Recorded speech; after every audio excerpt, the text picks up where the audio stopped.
Hello, everyone. Welcome. We'll give it one more minute so that the attendees can join the webinar, and then we'll kick off.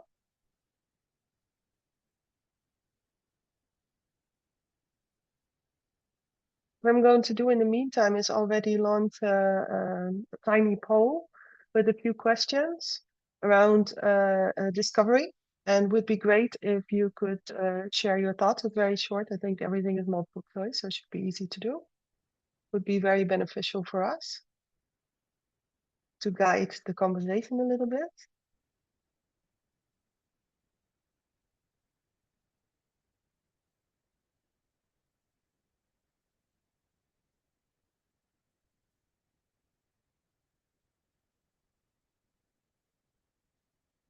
Let me share my screen.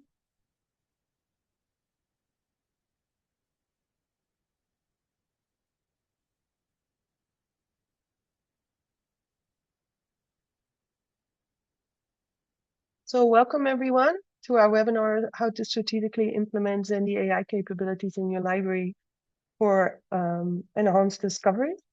I'm very happy to have you here. Good morning, good afternoon, or good evening, where you are on this great globe. So quickly going through the agenda, we'll be discussing an introduction to Zendy and how we started. Then we'll talk a little bit about our AI-powered research library. Then we'll touch into the important element of this session as well. We will discuss the Zendy AI discovery and admin portal, including a demo. Same for the Zendy AI assistant, including a demo. And then we should have enough time left for your questions. So keep them coming, please. And yeah, let me introduce my great colleagues. So I'm here with Cameron Carden, our CEO and founder of Knowledge and the co-founder of Zendy. I'm here with Rodrigo Pinto, our head of technology, our CTO. And yeah, Cameron has over 20 years of experience in the publishing industry. And yeah, has been collaborating with higher education, publishing ministries to really work on this mission-driven approach to society's most significant challenges. And with that is that what we call disruption of today with AI, but it's a great disruption, and we're going to show you how we tackle it.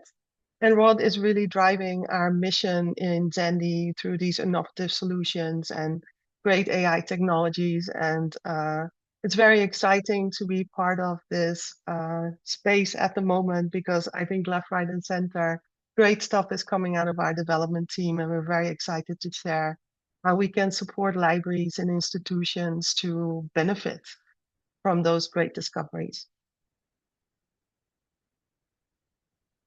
So quickly, quick overview how we started. So we started with from a mission-driven approach to remove barriers and access to knowledge. And for that perspective, we set up this big digital research library. And we started our footprint in a group of test countries around 2019, 2020 to really build. And in 2021, we were able to add global access, open it up for global with open access contact, really being able to democratize. I should not use difficult words to explain myself. To reach through mass availability. So it's really becoming this powerful library. I'll share a little bit more about what we do there in a little bit. And then in 2023, that whole open AI discussion and disruption came around the corner. We were already working with AI solutions back then and quickly jumped on that opportunity to support research and discovery by shifting to AI capabilities and introducing that advanced intelligence for the global community. And then, yeah, this year and last year, we really started to think like, how can we more sufficiently, instead of just the researchers, also help the libraries in really benefiting from the advantages of AI. And that's why we're here today as well. So a quick introduction to Zendy, the AI-powered research library. As I just said, the mission, with the original mission with Zendy, which will still hold, is to break down barriers to accessibility. And we do that with a lot of publishers on our platform, Zendy. for individual researchers, but also for small groups, or maybe your alumni that if they leave the university, typically don't have access to knowledge anymore, or at least it becomes quite unaffordable. So definitely a good solution for them. And at the moment, we are going towards 1 million users worldwide. A big number of those users are coming from the countries where we want to expand that knowledge, like Indonesia, Malaysia, India, North African countries, but definitely also here in the GCC region, we see a good usage of the research library. So yeah, access is any country, any territory that you can think of pretty much we are covering, except for a few obvious ones.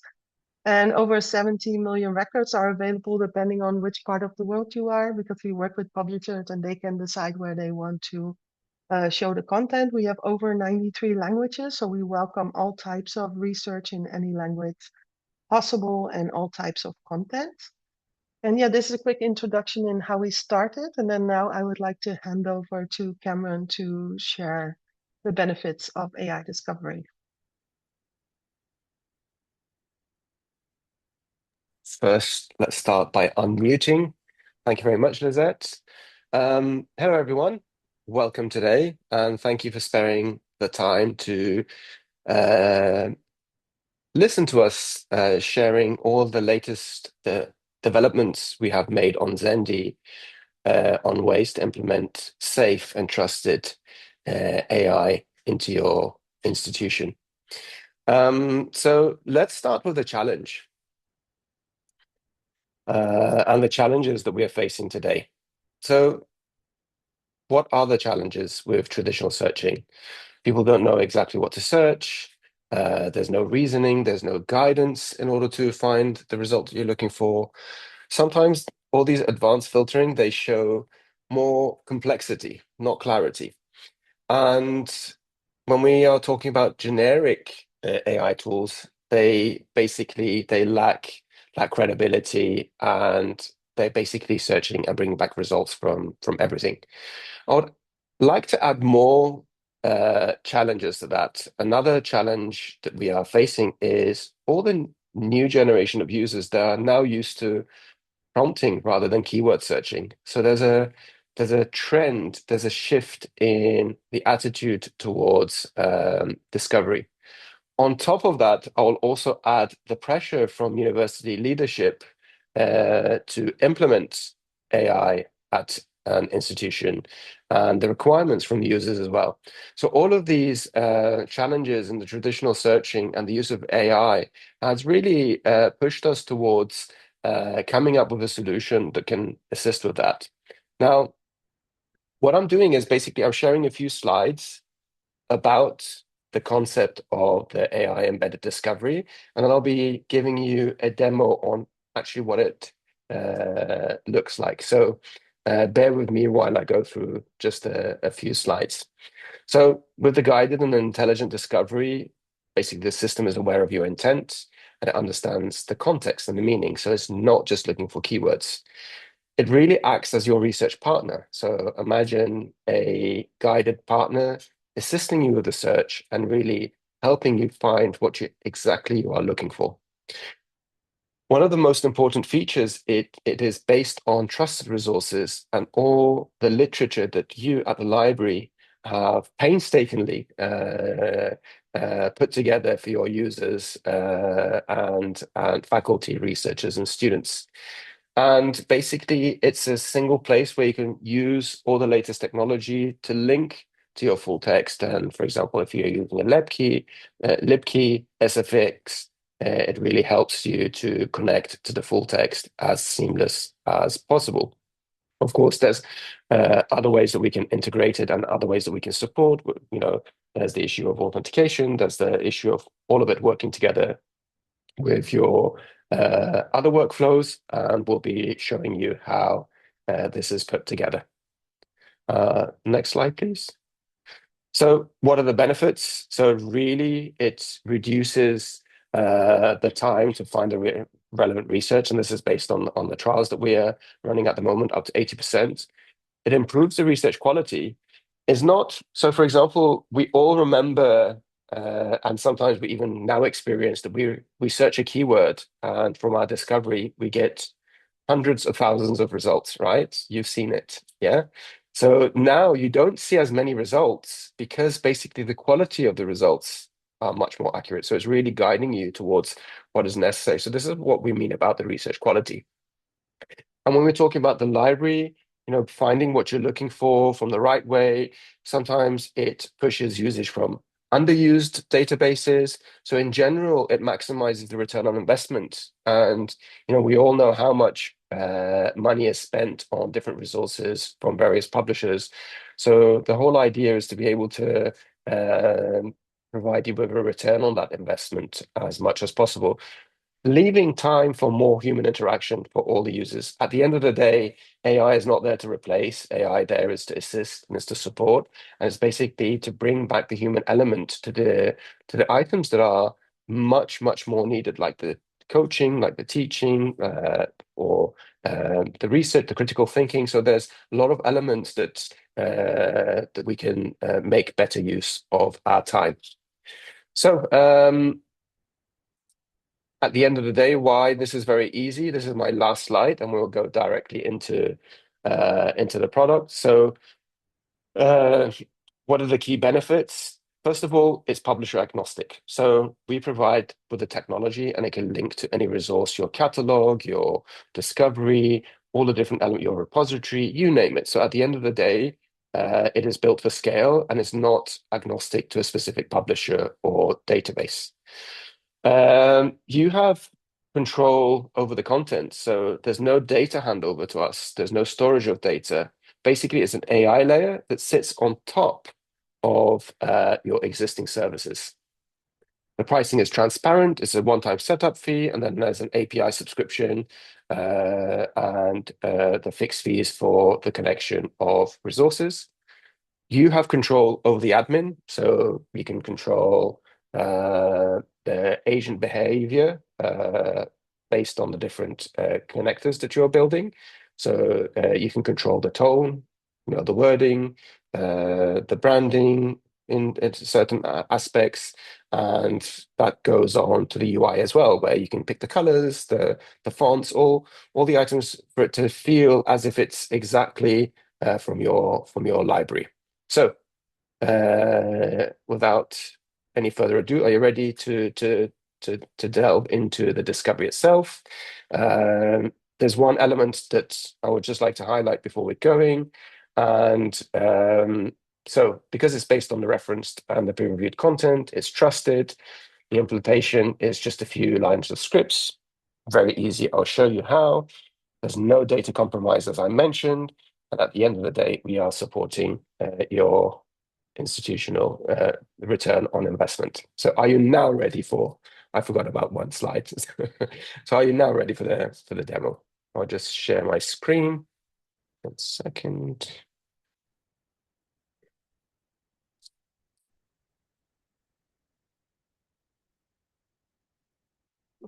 Okay.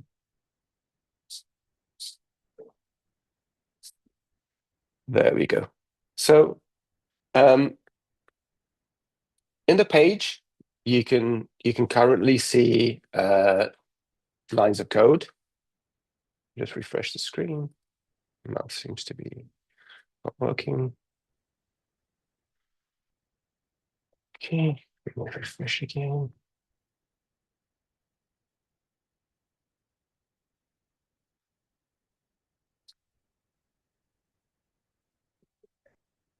Here we go. So you see a code. So this embedding is simply by copy and pasting this code into your library search page or home screen or whatever you would like to embed it. It gives you the configuration setup, and it will provide you with a button. This is now called AI search. We can call it anything you would want. And basically, this is a button that would be embedded into your library homepage. So let me start by searching for, I don't know, a term, computer vision, and see basically how this guided search works. So here we go. We've launched the embedding. As I said, the color, the look and feel. So immediately it's telling us that, okay, computer vision is quite broad. What aspect of computer vision are you interested in? Autonomous vehicles, medical imaging, challenges in computer vision, future trends, or you can add additional context yourself, or if you've changed your mind about the search, you can start a new search. So let's just pick the first one, um, autonomous vehicles. So let me just move the screen. So you can see immediately, you can change this to full screen mode, so you can get a better view of the discovery, and at any point of time you can change it back. You can see the languages on the top right, so you can pick the language of the interface. So Arabic, English, Spanish is available at the moment, but more languages can be made available. Now, it's very important to mention that the interaction with the embedding and the discovery can be in any language. So you can search in Spanish, in French, in any language that your users are comfortable with, and you'll still get the results and you can still interact with it. This language option is only changing the interface, right? So we have set the results to 10 results. Very quickly, what it will do, it will give you a summary of the search. So the search results are very relevant. They cover a range of topics, methods. So it really gives you a context around the search. At any point of time for any element, you can listen to it. And it's also giving you some more detailed, in-depth questions to narrow your search down even further. Let's say you want to see the latest articles. Show me articles from 2026. You can add additional context to refine the results. Now, before I go into the results, we have a optional deep systematic review, which I'll explain later. But since this will take time, I'll just launch it now and I'll get back to it. So see, a deep research can be conducted. This is an optional element that can be added to the embedding while this is generating this deep research. I'll go back to the search results. So as you see, it is showing all the results. The summary is giving you the option to copy the citations. It will explain, summarize, and find similar. So immediately, if there's something that you find that is useful, you can run a new search by launching the find similar button. And we're just hovering down the results. We have just now set the results for the demo site to only 10, but this could be changed in the settings that you have. So I mentioned citation. We'll copy the citation for you. Immediately, you can copy it into your citation manager, paste it into your citation manager. Explain will give you details about the article. So let me just run the explanation. So basically, it goes through every segment of the article. It will go through the tables, the images, and basically it will provide an explanation for the full paper. And again, so sometimes AI is saving you time, but sometimes AI can be used to have a deeper interaction with the article of interest or the topic of interest by asking follow-up questions and by delving deeper into an article. So this is once it generates the report, you'll be able to ask follow-up questions. So these, since it's reading the full article, all the images and the tables, depending on how heavy it is generating explanation. I'll give it a few more seconds and then I'll go back to the results.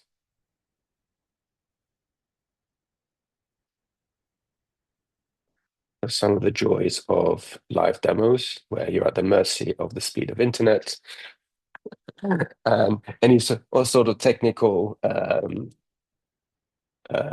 mishaps. But yeah, this is just generating the explanation.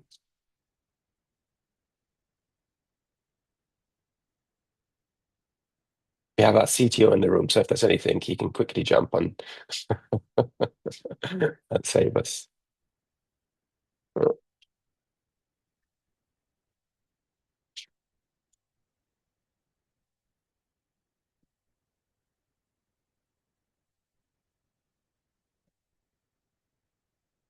Can we come back to it at any point, Rodrigo, or do we have to wait for it to?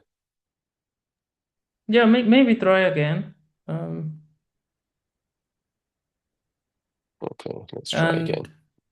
yeah. Okay, now it's right since it's running it, it's not. But we've got the deep research report available, so I'll go through that. But before I go to the deep research, you can always see your conversation history. So over here, you can see I've been using this a lot, and this would be your current conversation at any time. Um, okay, so I'll go to the deep research.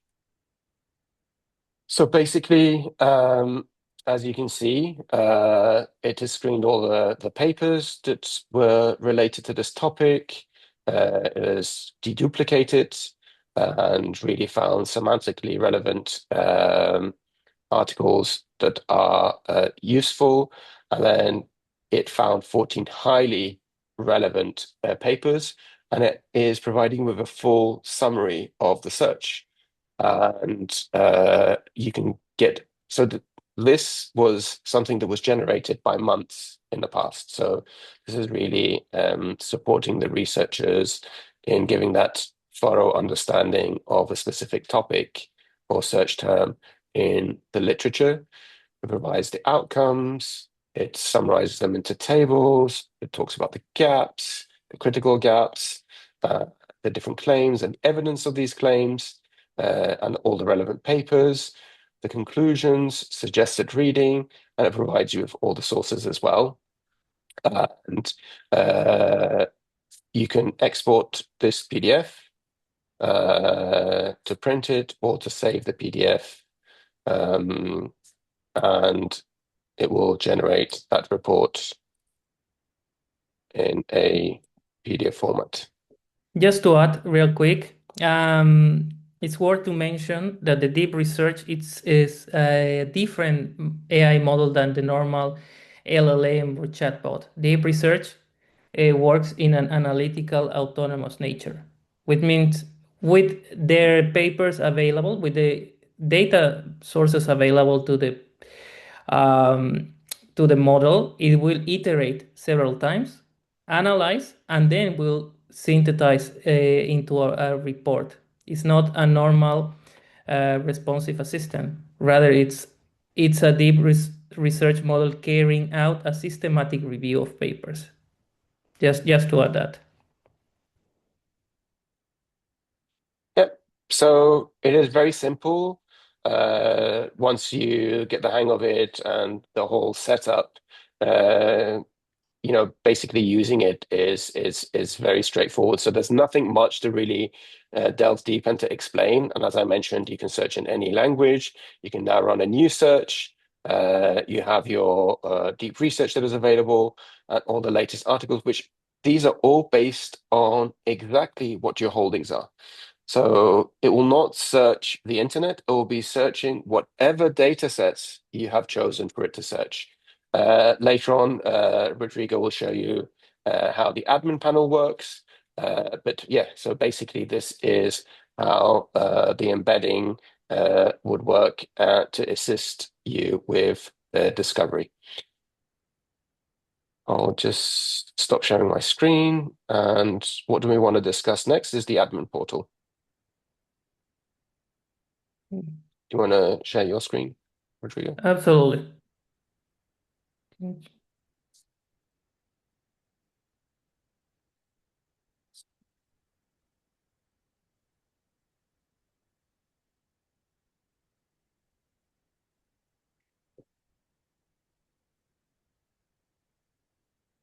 All right. Can you see my screen? Yeah. Oh, all right. So as we saw, the discovery is a very powerful tool, but how can the customers and institutions can manage this in a easy and straightforward way, right? Without having to rely on support or an advanced technical person to customize it to your needs. Well, that's why we came up with the idea of the admin portal, where you will have your own credentials, and with those credentials, you'll be able to manage several things regarding your discovery platform. So with those credentials, you'll be able to log in, and you'll have several options. The first and the most important is the prompt management, which basically means that each and every model that is involved in the discovery can be customized to your needs. So these sync default buttons will bring the default prompts for each and every model that is being used, and you can use it as a baseline to change. Maybe you want to change the tone of the models, how they respond. Maybe you want to react specifically to certain um, inputs and requests. For example, we have some customers that prefers to allow very broad terms or change that threshold of the input analysis, where if like Cameron was showing in the example, right? He was saying computer vision, and the model stepped in and said, this term is too broad, try with others. So all those behaviors can be changed, customized to your needs in a very easy way. As you see, there are no buttons or options complicated. It's just natural language text. In your own words, you can tell how to do things, what to analyze, and whatnot. Everything is pretty straightforward. Also, you have the widget preview. Here, you can customize the whole look and feel. And the moment you save it, is applied immediately. You don't need to do, and this is very important because you don't need to do any changes in your website. Once you paste only once copy paste the embedding code that Cameron was mentioning, you don't need to ever change anything again from there. You just come to the admin to change the prompt behaviors, the look and feel of the site through this theme editor. For example, we can change many things. Even besides colors, you can change the icon. You can change the orientation. You can see different types of views, how it looks in dialog mode, in loading mode, in the initial layer, and whatnot. Also, you can change to reverse in the layout, and you can see how it will look in different modes and resolutions. It's worth to mention that when you paste the script, you can customize also how is this embedding gonna behave, right? Meaning, do you want it to load immediately? Do you want it to load by default on full screen? And some other type of behaviors that are fully customizable, and that's something that is very useful for the customers. And also, finally, and nevertheless, you have the usage analytics. It's a full dashboard that will show you how much you have used, how much it's available, and it calculates based on your usage how much is estimated remaining. You have this dashboard that will show you the usage. And another question that we often have is, how is this? How are the credits consumed? It's easier than the majority of providers that they give you. It's based on tokens, and you know how hard it is to calculate based on tokens, meaning based on words, because you don't know how many words someone will enter as input or how many words will be output. So that's extremely hard to calculate. You cannot, as a customer, you cannot calculate how much you're gonna need, right? So we came with a much more straightforward model that it's with credits. And one credit is consumed whenever a model is consumed, regardless of the amount of tokens. It can be a few words or 1,000 words output, doesn't matter. It's just one consumption. And it's very transparent through the graphs. You can see the peak usage patterns. You can click off any of these, and it will take you to the activity log with that filter pattern. For example, it's filtered by Tuesday, April 4th, and we can see the invocation. For example, here, 8 services were invoked. We can expand, and we can see which, for example, input analysis is the one that analyzes the input and determine if you carry out the search or is asked for more clarifications. Then you have the supervisor. The supervisor decides to which data source to query because it knows which agents have certain knowledge, right? It's like a real life supervisor that will determine to whom it has to delegate certain tasks and the output analysis. So it's very transparent and you can see and plan for the future usage. So there are no hidden costs, no strange things to calculate, no nothing. So yeah, that is pretty much in a nutshell. The admin is pretty straightforward to use and it has all these features. Over to you, Cameron or Lisette. Thank you, Rodrigo. So let me just... Okay, so Lizette, you're sharing the screen.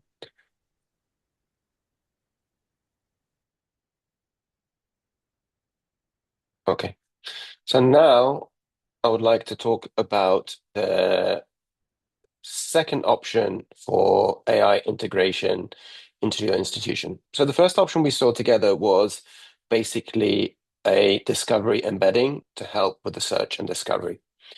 Another way that we can support institutions in AI adoption is by providing a service called Zendy AI Assistant. Can we go to the next slide, please? So basically, the way that this is designed, it is there to really enhance the effectiveness of research on any body of material that you have within your institution. There's many benefits to it, which go without saying, improving the quality, accelerating insights, and reducing the search time. But basically, in simple terms, what this does, it is adding an AI layer on any body of information that you have available at your institution. Let's say it's your institutional repository, and you would want to add an AI layer to your research repository, guiding your users to be able to interact with it, ask questions, discover, search, engage with it, and basically improve and expand and increase the usage of that specific resource. It could be a specialized database. It could be your repository. Again, it could be your full library. It could be basically all your policies and guidelines. It could be your libguides. So imagine being able to interact as a conversation with any of these information sets. So just very quickly, I'll share with you what it would look like. Let me just replace the current share.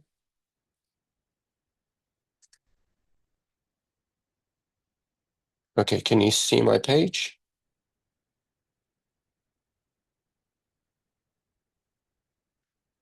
Yeah, I'll take that as a yes. Okay, so let me just refresh it so you can see it again. So again, a few lines of code, and it would launch this assistant. The look and feel, the language of interaction, all of that is within your control. Basically, it is a conversational assistant, so you can ask anything. So if it's a libguide, you can ask about the library, the different collections that are available. Again, you can connect it to multiple resources, single resource, and this could be launched if it's through API within a day. If we need to ingest the data, it will take a bit longer. So just a simple example. Show me latest article on waste management.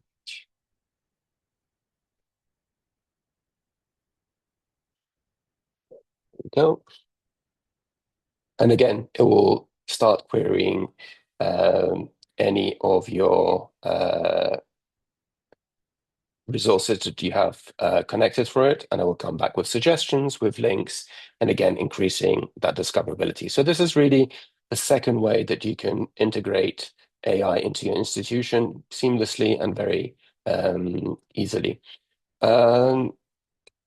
After this is completed, I would like to show you one more thing with regards to the discovery, and that's on research integrity tools. Let's just wait for this search to complete. Again, we're at the mercy of the speed of the internet and everything. But basically, you'll get the gist of it. So again, conversational, you can ask anything really. Literally, you can ask anything with regards to that body of data. So this, since it's linked to the same knowledge base, there we go. It's giving you like one article, you can add more, and it will start again, based on all the different resources that you have, you can interact with it and it will provide you with those answers.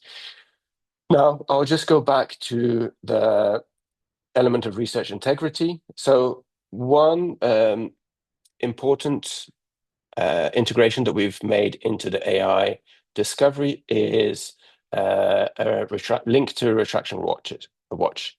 So this is an article that has been retracted, and I'm just running a search. In general, if you're doing that deep review, that deep literature review, if there's any retracted articles, it'll pick on that retracted article, and it will remove that, and it will list those retracted articles as well into the summary. So, but basically, I'm searching for a topic, and I would like to show you how the retraction watch element works.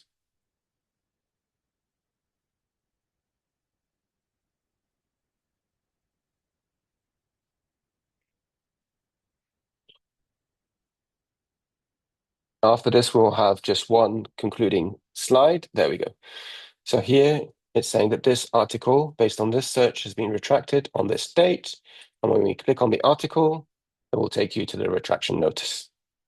So this is a very super important feature in today's research world. So if there's anything within your collection that is linked, one of the agents that we have set is to check for retractions.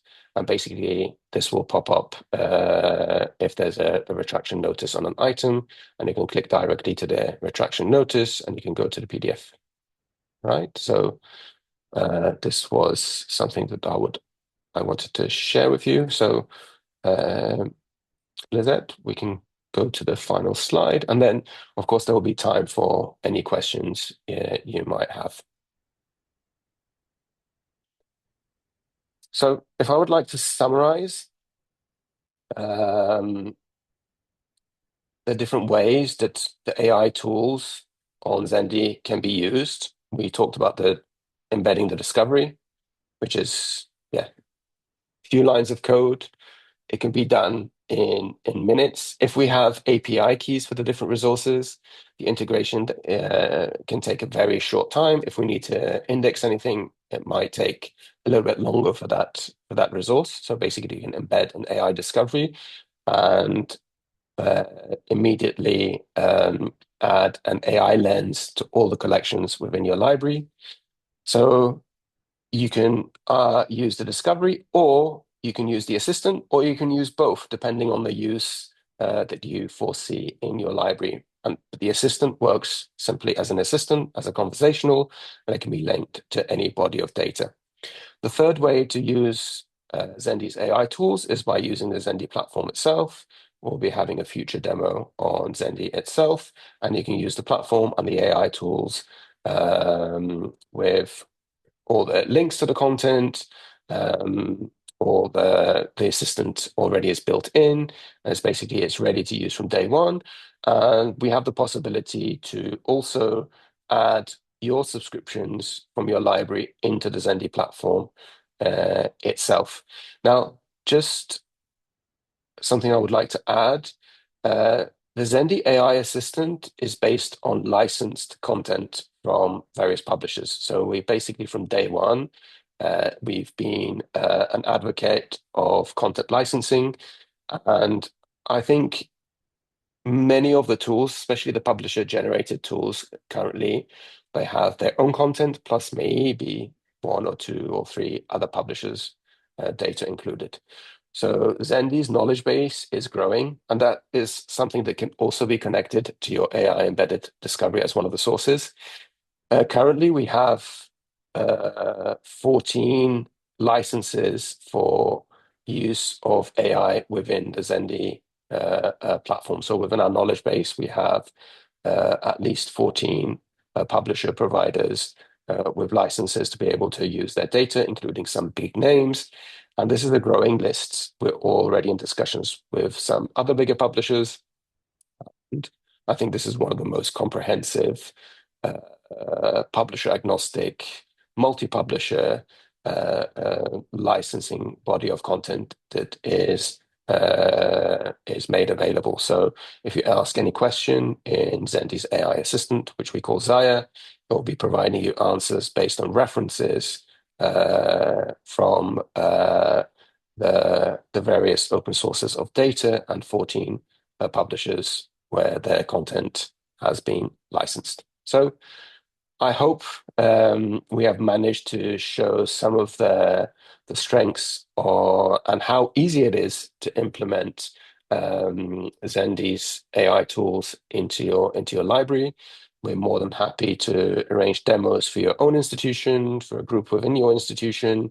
We're able to set up trials with some of your resources. For example, since we've just recently launched it, we have several institutions where they are linking their discovery tool through API, and they're running their own tests within their institutions. This is something that we can arrange, and we're more than happy to take any questions that you might have from the conversation today. And thank you again for listening and being with us today. Yeah, thank you, Cameron. So we have one question that's actually related to the data story and the positive story that you were saying earlier. Only I think when I understand, this question is more towards the AI discovery data and where it's coming from. So Mike is asking, like, is your AI layer sit on top of discovery layer and pass through the research result? Or does your AI model have access to the full text directly from the publisher? And if yes, how many publishers have agreed to participate? So I think there's maybe a little bit of confusion that we have to explain here. Do you want to take that on, Cameron? Yeah, I can start. And if there's anything you want to add, Rodrigo, please feel free. So the AI layer, the discovery layer, works based on your library content. So basically, we're not adding any other data sources to that. So basically, it's AI enabling the discovery of the content that is available on your library. As an option, we can add the Zendy knowledge base, which already we have licenses with 14 providers, and we're in conversations with a dozen more, some close to signing. So this is a growing knowledge base of content that can be used in conversational AI. So that's also an option that we can add to the setup within your institution, that basically if someone, especially the assistant, if someone's having a conversation, they're asking questions, you have access to a wider body of licensed content. I hope that answers your question. Anything you want to add, Rodrigo? No, it's just as the question was made, it's just built on top of the discovery layer. So it's just as you mentioned before, it's good to emphasize this, that we are just connecting to the same APIs or data sources that the discovery service will connect to, or we can connect directly to the APIs of the discovery service itself. So we don't need to have access to the data, direct access, or store the data by ourselves. Yeah. So Mike has an additional question. So does our AI layer cache the search result and do the analysis? Do you want to answer this one, Rodrigo? Sure. It doesn't cache the result. It doesn't store anything actually. Um, so uh, in the deep research one, the results are not cached. What it does is it's an autonomous model that iterates and analyze the papers and um, at its own discretion determining if it's needed for the research or how relevant it is or not. And then in the end, when it has all the papers, it will synthesize and create a report based on that. So nothing is cached, right? So it's just generated in real time. So the source of the papers that it analyzes and iterates through, because it will go through hundreds of papers, it's just the same source of the papers, the databases used for the search is the same. So whatever the model has access to, it will use it to carry out the deep research. Here, Rodrigo. So there's a comment here from Tasneem, and I'm still in the process of integrating natural language searches and AI to EDS. I'm expecting it to be very basic, and I'm sure Zendy AI is equipped with more capabilities. So if you wish, and this is something that we can actually offer to many libraries, if you would like to trial the Zendy AI capabilities of discovery, that is a possibility. So feel free, you see the email here on the screen. Feel free to, or reach out to one of us three. Feel free if you would like to have a more of a trial into figuring out how it could work for your library, then feel free to reach out to us. We'd be happy to see how we can support so you can try it out a little bit more. And of course, with these things, I'm marketing. I'm interested in the findings and the Uh, differences when you use EDS compared to our tool, of course. and let me add one more thing, because as Tanim was saying, is this goes more. This goes above and beyond that just integrating with natural language, right? It's as we have put together a set of AI models, not a single AI model, and agents working together for a common purpose. So it does much more than just interpreting the natural language and converting it to a search. It can explain a full text, but not a normal explain that you would paste into a simple model like ChatGPT. Well, not what I mean is it will extract. For example, it can do computer vision. It will extract the images and interpret those images for you. It will tell you what that image means in the context of your paper. It will extract formulas if there are formulas in in the paper, or it will also extract tables and interpret any component of the paper. It will also carry out deep research as well. It can summarize the paper, and with explanation or summary of those, you can even go deeper and interact with the model to know more or emphasize in certain aspects of the paper itself. So this is not just a simple natural language search. It goes much deeper than that through putting together. It's like orchestration of agents and AI models for a common purpose. Thank you. This is Uh, where Rodrigo gets excited, right? yeah, I wanted to add something as well. Thanks so much, Tasneem. It's good to see you here. Um, so one important element that I've mentioned, and just to clarify, so to use the Zendy embedding, you don't need to replace anything at the moment. So basically, this can sit on top as a layer. Even with your existing discovery, as long as you have the API key, we can connect through API to existing discovery and search all your existing catalog. All the benefits and all the features. And this is something that you can see if you have the API key in a specific demo that we can do for your institution, whether it's Primo, EDS, whatever, we'll connect it. And that will be one of the resources that would be searched and utilized for the AI discovery, and all the different features that Rodrigo is mentioning goes on top of that. So that's how easy it is to set that up. I see there's a question with regards to the subscription price. So yeah, basically we can that would be an it wouldn't be an entry, it would be a small institution pricing.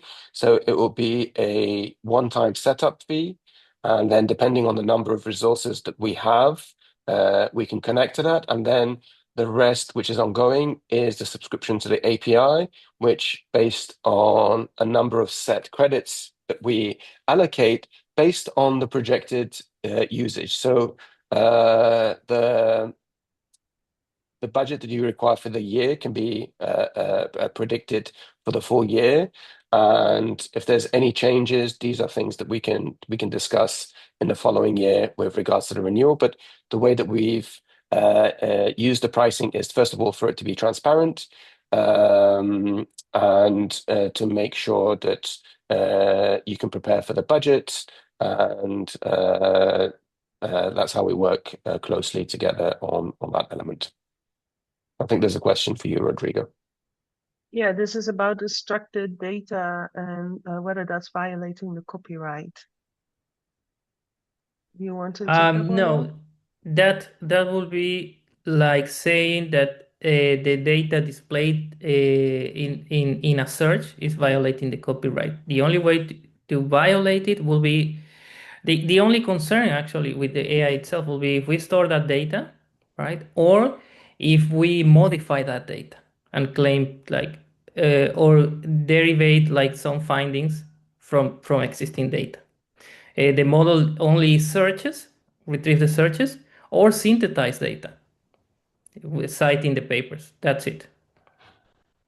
Yeah, so you would go about it the same way that you would cite where the data is coming from, right? Which Yes. articles and like good practice in publishing.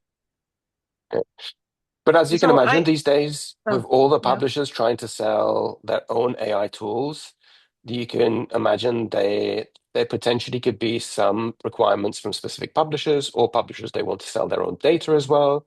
So, that's why, in general, the implementation of AI, there are pioneers in that front. But through working through us, as I said, like many of the publishers through the Zendy knowledge base, we already have the licenses.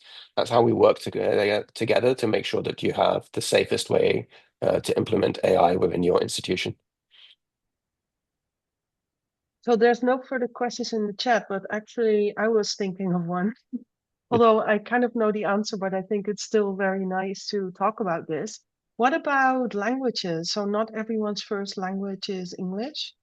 How does that work in Zendy AI Discovery? Is it possible to insert in different languages? Is it possible to change the interface? How can we navigate and have that inclusivity that people who don't have English as their first language can still quite easily work with the Zendy AI Discovery? Cameron, you want me to answer, or you're gonna answer Yeah, that? sure. I mentioned it during the Mm-hmm. demo, but yeah, it would be good to summarize that again. Yeah. So, and this also is important to mention. There was, as Cameron was showing, a button to change language, right?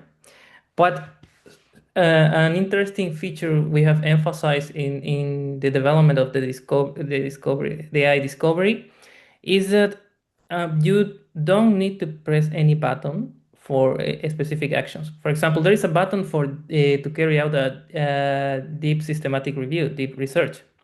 But you can tell the model, do a deep research of this, and it will do it automatically. That's why we emphasize that everything is through natural language, any action, right?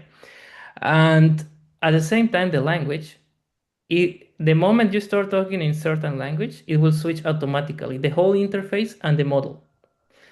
And the interaction is extremely smooth because, let's say you're talking in Arabic, right? The model will carry out searches in both Arabic, and if it doesn't receive much results, it will change to English or any other language automatically. It will do the determination by itself. It doesn't need to ask you and so on. And then it will return back those results. And if it will do AI-based automatic translation as well, and all the results will be automatically translated. And you have the option of selecting the original language as well if you want to see the original language of the title of the results and all the metadata. So it's really interactive, and the way it works, it's you don't need to use the buttons. You just need to tell the model in your own words what you want, Nice. Thank you. including the Thank you. language, of course. Thank you. Hey, and if there's one more thing that I can ask, what's the most exciting next thing on the roadmap, you think? Do you want to share a little bit about what we're going to do next?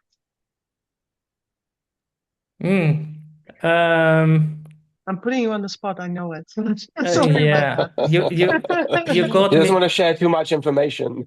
You caught me off guard. I don't even know where to begin. But No, to be honest, we just launched the trust marker of the retracted articles, and that's super exciting because that really gives you also what we are about, right? That we want to show that you can, full of trust, use this AI discovery. There's still some questions, of course, about how AI behaves, which you can also see in the questions in the chat. But I think we're on the path of really having research integrity very high on our radar. And I think it's great to see things like the retracted articles very clearly, and that they are discarded from the kind of the summaries that you can show in the systematic Yeah. reviews. And I would like, if I may add also, that we support major integrations for link resolvers like libkey, SFX, and major link resolvers. It's very easy to integrate.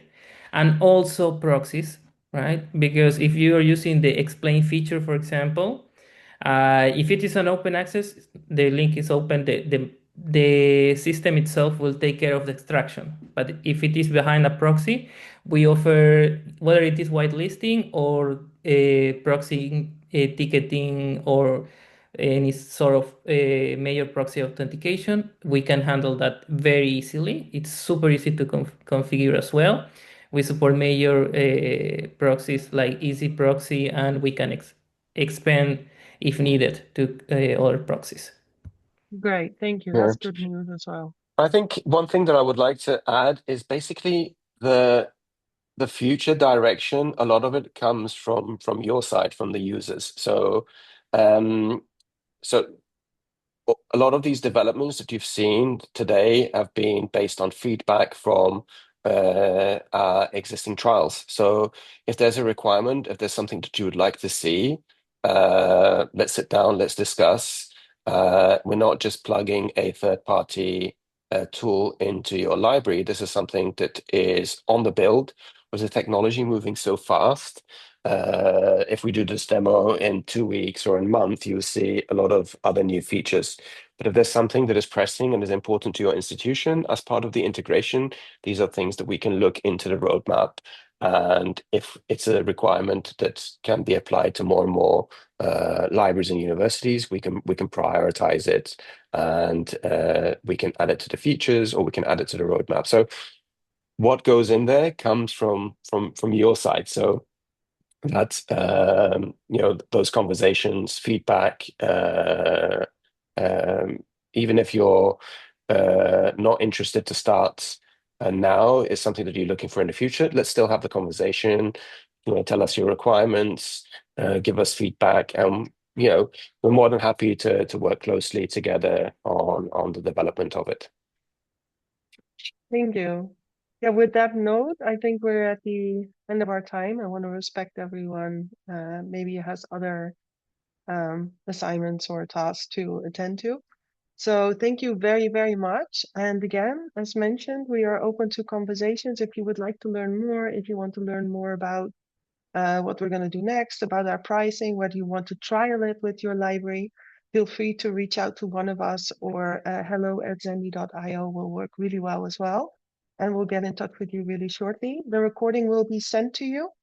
And yeah, I wish you all a good rest of your day. And thank you very much. And hope to speak to you soon.